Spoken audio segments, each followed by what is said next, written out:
Imagine this, a sitting head of state captured in his own palace by a foreign power.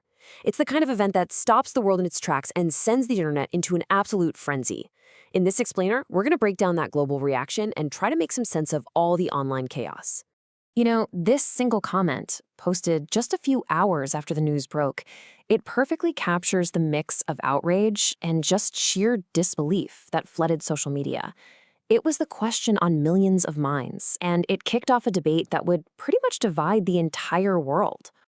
Okay, so let's get the basic facts straight, the ones that set the internet on fire. U.S. Special Forces pull off this lightning raid on the presidential palace in Caracas, and they extract the Venezuelan president, Nicolás Maduro. This is an action with basically no modern precedent, and it sparked immediate and really intense global shockwaves. So, to understand this whole firestorm, we're going to walk through the online conversation, step by step. We'll start with the event itself, then check out the initial reactions, unpack all the theories about why it happened, look at the ripple effects, and finally, ask what this all might mean for the future. All right, first up, let's just look at the initial shock of the operation itself. 3 hours, that's it.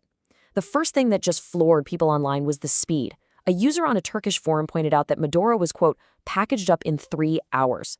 This wasn't some long, drawn-out battle. It was a quick, surgical removal that really just underscored the incredible efficiency of the U.S. military.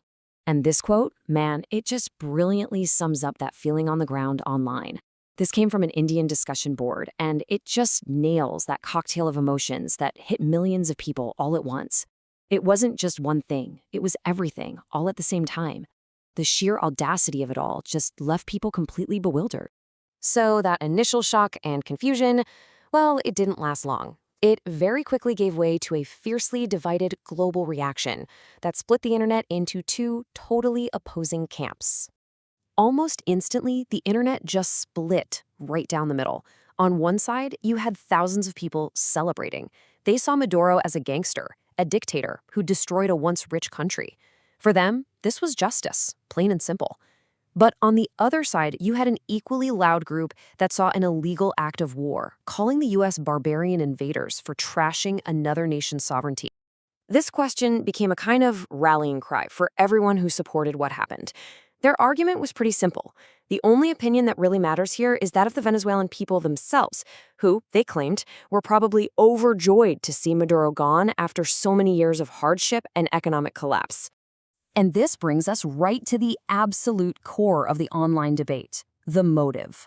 Why on earth would the U.S. take such a radical step? This was the question that drove thousands of comment threads and arguments. Was this really about democracy? Or was there something else going on behind the scenes? Well, the internet had plenty of theories. So online, you basically saw 4 main theories bubble to the surface. The first one, and by far the most popular, was oil. Lots of people pointed out that U.S. refineries are specifically built for Venezuela's heavy crude oil, a resource they'd been cut off from. Then there was the geopolitical chess theory, that this was a big power move against Russia and China, basically reasserting control over America's backyard. Of course, you had the official line, removing a narco-terrorist dictator, which a lot of people did believe was a moral necessity. And finally, some suspected a classic wag the dog situation, a big distraction to pull attention away from political problems back home in the U.S. But you know, this was way bigger than just a U.S.-Venezuela issue. The ripple effects were felt literally all over the globe, and the online conversation quickly pivoted to what this all meant for everybody else. Let's start right next door in Colombia. The reaction there was immediate, and it was tense. Online reports started highlighting that Colombia had moved thousands of its troops to the border. So why the sudden move? Well, commenters pointed to a few key fears: a potential new wave of refugees fleeing the chaos, the creation of a really dangerous power vacuum, and just deep uncertainty about who or what might replace Maduro's regime. Okay, now let's jump across the world to Turkey, where the reaction was, well, it was different. It was less about regional stability and way more about this kind of chilling sense of vulnerability. This quote from a Turkish forum, wow, it is so revealing. The speed and, let's be honest, the ease with which the U.S. took out Maduro sent this shockwave of fear through some online communities. There was this real palpable anxiety that, hey, if the U.S. could do this to him, maybe our own leaders aren't so safe either.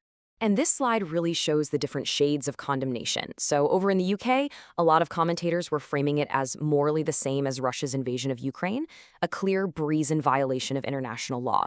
But then in India, while there was also outrage at what they were calling stupid hypocrisy, it was mixed with this kind of grudging respect for the sheer display of American military power and logistics. All of these different international reactions, they were all pointing to a bigger, much deeper question. What does this event actually mean for the future of the world order? And this comment, it just captures the dominant theme perfectly. A lot of people felt this was a major turning point. The idea of soft power, using diplomacy and culture to persuade, was out. And hard power, using military and economic force, was back in charge. The message seemed to be that pure strength was now the only thing that really mattered. The online discourse just filled up with these huge, profound questions about the future.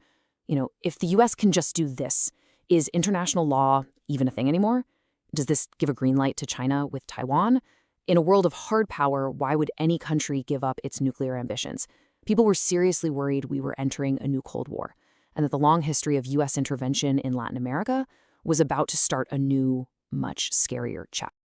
And in the end, that's the question that just hung over every single one of these online debates. Whether you see this as the liberation of a country or an illegal act of aggression, the online world seemed to agree on one thing. We all woke up to a new and far more uncertain reality. The old rulebook for how nations deal with each other may have just been thrown out, and we're all left wondering what's going to replace it.